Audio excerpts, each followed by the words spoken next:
2. 수행 영역. 모든 일에는 중심 영역이 있다. 그리스도교가 신을 다루는 것처럼 보이지만 핵심은 영원한 삶이다. 신의 노예로 살며 신의 은총을 받아 천국에서 영원히 살지, 신을 믿지 않고 저주를 받아 불행하게 삶을 끝낼지를 다룬다. 사티 수행이 다루는 영역이 마음과 깨달음인 것 같지만 실제로는 삶과 행복이다. 사티 수행은 중생으로 살면서 신에 의존해 나약하게 살 것이 아니라 스스로 노력해 부다가 되고 자기 삶의 주인공이 되어 자기 문제 해결 능력을 갖추는 과정이다. 1. 행복과 불행. 사티 수행은 청정하고 안정되게 마음을 가꾸고 마음 에너지를 보충해 마음을 건강하게 하고 외부 자극에 대한 대응력을 키워 접촉 다음에 일어난 느낌을 좋게 하고 실제를 있는 그대로 보고 자유롭고 행복하게 살 수 있게 해주는 도구다. 행복은 형식과 내용으로 이루어진다. 형식은 물질, 객관, 조건이고 마음 외부에 존재한다. 이것이 세간길이다. 내용은 정신, 주관, 느낌이고 마음 내부에 존재한다. 이것이 출세간길이다. 행복은 접촉 다음에 일어난 느낌이 결정한다. 느낌이 좋으면 좋고 싫으면 싫다. 느낌은 마음 내부에 존재하고 지극히 주관적이다. 그것은 계측하기 어렵고 계량하기 까다롭고 다른 존재와 비교할 수 없다. 사티 수행이 다루는 대상은 깨침이 아니라 자유와 행복이다. 부다는 깨쳤기 때문에 행복한 것이 아니라 자유와 행복으로 가는 길을 발견하고 자유롭고 행복하게 살 수 있었다. 깨치면 모든 문제를 해결할 수 있다고 주장하는 것은 수행이나 부다 가르침을 잘못 이해한 것이다. 이런 관점은 대단히 선동이다. 2. 대상과 반영. 자연과학은 인식 대상을 주제로 삼는다. 사티 수행은 인식 대상이 감각기관과 접촉해 그 데이터가 마음 거울에 상을 맺고 전개하는 마음작용을 다룬다. 사티 수행은 상황론에 기초해 존재가 마음 거울에 어떻게 반영되고 알아차림 수준에 따라 삶이 어떻게 영향 미치는지 그 상호작용을 다룬다. 이것을 부다는 연기론이라고 했다. 사티 수행이 주제로 삼는 것은 마음작용과 행동 유형이다. 존재가 마음에 어떻게 반영되고 행동으로 표출하며 자신과 사회에 어떻게 영향 미치는지 다룬다. 인식 대상은 있는 그대로 마음 거울에 상을 맺는다. 새로 입력되는 데이터가 마음 공간에 존재하는 기억, 이미지와 결합하거나 마음 근육이자 알아차림 기능인 사티를 가린다. 그러면 실제를 있는 그대로 보지 못하고 마음 오염원으로 포장된 허상을 보고 그것이 전부인 것처럼 인식하고 해석한다. 사티 수행은 마음 오염원을 제거하면 실제를 있는 그대로 볼 수 있다는 입장에서 출발한다.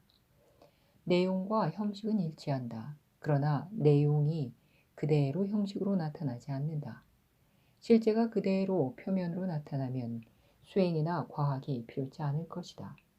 존재에 내재한 실제, 법칙, 본성은 질서 있게 존재하지만 드러난 현상은 혼돈스럽고 복잡하다. 마음 거울에 맺힌 상을 다루는 수행자는 방석을 들고 염실로 가서 마음을 맑히고 마음 근육이자 알아차림 기능인 사티, 힘을 키워 존재를 덮고 있는 포장을 걷어내고 실제를 있는 그대로 볼 수 있도록 노력한다. 3. 접촉과 반응. 감각 접촉은 인식 외부와 물질 영역에서 객관으로 이루어지고 마음작용은 인식 내부와 마음 영역에서 주관으로 이루어진다. 삶의 과정에서 접촉은 피할 수 없고 접촉 다음에 마음작용이 일어난다.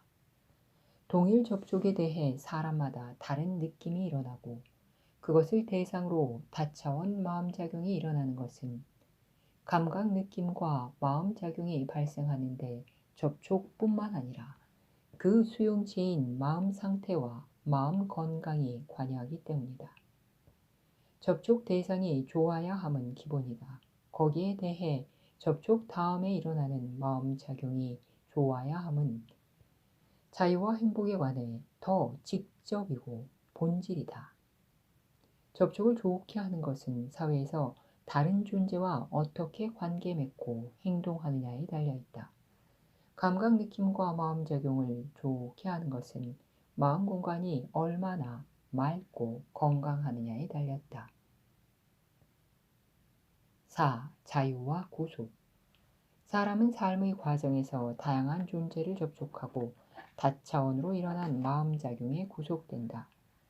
어떤 사람은 인식 대상이나 지나온 삶의 흔적에 구속돼 행복으로 가려고 하고 어떤 사람은 그런 구속에서 자유로워져 행복으로 가려고 한다. 지나온 삶의 흔적이나 물리 구속에서 자유로워지는 것은 불가능하다. 그것은 지울 수 없고 변경할 수 없기 때문이다. 행위는 순간에 이루어지고 소멸하지만 행위의 영향력, 업력은 관계된 존재에게 계속해 영향 미친다. 엄밀한 의미에서 과거에 구속당한 것이 아니라 그 영향력에 구속돼 있다. 접촉 대상에 구속되는 만큼 고통은 커지고 자유로워지는 만큼 행복 지수가 높아진다. 삶의 과정은 접촉에서 자유로울 수 없다. 그러나 접촉 다음에 일어나는 마음작용에서 자유로워지는 것은 조금만 노력하면 가능하다. 5. 청정과 오염. 부다는 청정한 길과 오염된 길을 제시했다. 그리고 사티 수행으로 청정하게 사는 것이 의미 있다고 강조했다. 부다는 마음 오염원에 구속되는 것, 사물을 있는 그대로 보지 못하고 자기 입장에서 해석하고 행동하는 것, 물질만이 삶의 전부라고 생각하는 것, 노력한 것보다 더 많은 것을 가지려는 것, 다른 존재를 배려하지 않고 자신만 살려고 하는 것, 증명되지 않은 신이나 이론에 의존해 문제 해결하려는 것을 오염된 법, 사법으로 규정했다. 마음 오염원에서 자유로운 것, 실제를 있는 그대로 보는 것, 삶의 물질뿐만 아니라 마음도 중요하다는 것, 노력한 것에 상응하는 대가를 취하는 것, 다른 존재를 이해하고 배려하고 공존하는 것, 자기 문제는 스스로 해결하는 것을 청정한 법, 정법으로 규정했다. 6. 부다와 중생. 삶이 마음 오염원으로 가득 차 있으면 중생이고 마음 오염원을 제거해 맑고 평화로우면 부다와 중생을 구분하는 것은 어느 것이 좋고 나쁜 것이 아니라 삶을 대하는 태도와 가치관에 있다. 부다를 신으로 보는 사람은 추함, 나약함, 무능력함, 오염함, 의존성을 강조하고 강한 힘을 가진 존재에 의존할 때 직면한 문제를 해결할 수 있다고 주장한다. 그 주된 방법이 신에 대한 제사, 기도, 가피 등이다. 부다를 인간으로 보는 사람은 맑음, 강인함, 의지력, 청정함, 가능성, 능력, 자립심, 홀로서기를 강조하고 자기 문제를 스스로 해결할 수 있어야 한다고 생각한다.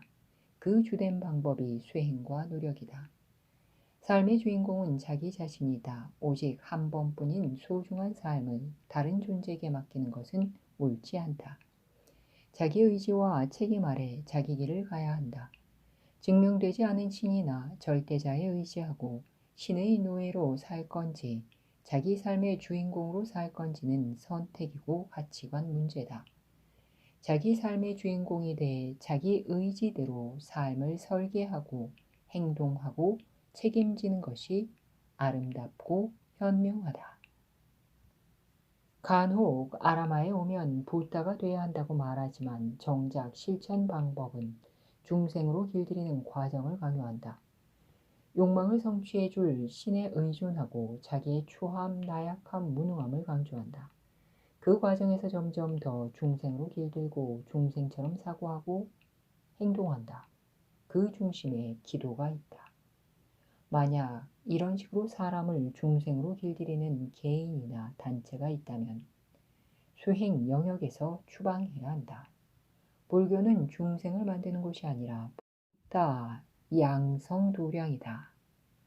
사람은 붓다로 태어나는 것이 아니라 붓다로 길들고 중생으로 태어나는 것이 아니라 중생으로 물든다. 붓다는 부다가야 보리수 아래서 최상 깨달음을 성취한 후 을푼 오도송에서 신과 윤회가 삶을 이끄는 원동력이라고 주장하는 힌두 철학을 부정하고 실제를 보지 못하는 무시와 욕망이 삶을 이끄는 추동력이라고 주장했다. 사티 수행으로 마음에 존재하는 중생성을 제거하고 불성을 개발해 자기 삶의 주인공이 되어야 한다. 이것이 부타 가르침 핵심이자 수행 중심 영역이다. 7. 지혜로움과 어리석음. 부타 당시는 오늘날 우리가 사용하는 과학이란 용어가 없었다. 그래서 과학 논리, 실제 법칙, 객관을 두루 포함하는 것으로 빠냐, 명이란 용어를 사용했다. 그 대응 개념이 비논리, 미신, 주관 등 의미인 어리석음, 무명이다. 빠냐는 객관이고 실제 볼 수 있는 안목이고 자유와 행복으로 가는 도구다. 어리석음은 주관이고 존재를 자기 방식대로 해석하는 안목이고 구속과 괴로움으로 가는 도구다.